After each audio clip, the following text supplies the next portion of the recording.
সমাজতান্ত্রিক বিপ্লবী চে গুয়েভার জন্মদিনকে কেন্দ্র করে আজ বামেদের পক্ষ থেকে ওনার জন্মবার্ষিকী পালন করা হচ্ছে। তিনি বিশ্বজুড়ে শোষিত বঞ্চিত মানুষের অধিকার আদায়ের প্রতীক এবং কিউবা বিপ্লবের অন্যতম মহানায়ক হিসেবে প্রতি বছর এই দিনটি অত্যন্ত মর্যাদার সাথে উদযাপন করেন। বিশ্বের বিভিন্ন প্রান্ত থেকে কিউবায় যেভাবে তার জন্মদিন উদযাপন করা হয় তার একটি ঠিক তেমনি দেখা গেছে কিন্তু রাজ্যেও একটি রক্তদান শিবিরের মাধ্যমে এই দিনটি উদযাপন করা হয়েছে। সান্তা ক্লারা শহরে অবস্থিত চে গুয়েভারা সমাধিতে কিউবান সরকার, রাজনৈতিক নেতা এবং সাধারণ মানুষ ফুল দিয়ে শ্রদ্ধা জানান। অন্যদিকে দেখা গেছে যে রাজ্যেও রক্তদান শিবির সহ আরো বেশ কিছু কর্মসূচির মাধ্যমে এই দিনটি উদযাপন করা হয়েছে।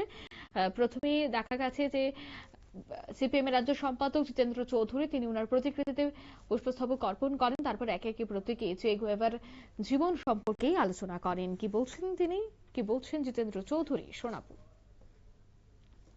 যে কারণে এত অবরোধ, এত সংকট সত্ত্বেও সারা পৃথিবীতে সবচেয়ে বেশি ডাক্তার এবং উৎকৃষ্ট ডাক্তার যারা তৈরি করেন তার মধ্যে অন্যতম কিউবা, এবং এই মুহূর্তেও প্রতি হাজার যে নাগরিকের মধ্যে কিউবার 9.7 জন ডাক্তার।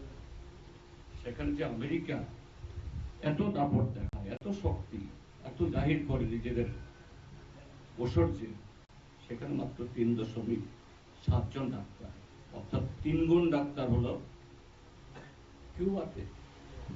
আর আমাদের বিশ্বগুরুর দেশ এই ভারতবর্ষে মাত্র 1 জন ডাক্তার, 140 কোটি মানুষ।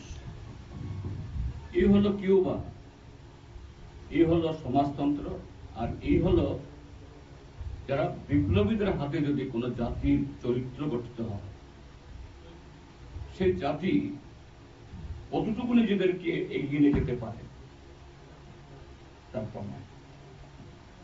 এবং আপনারা জানেন সে চে গুয়েভারা কিন্তু হয়তো তিনি সেখানে যদি আবার বিপ্লবের জন্য ওই বলিভিয়া না যেতেন, কঙ্গোতে না যেতেন, আফ্রিকাতে,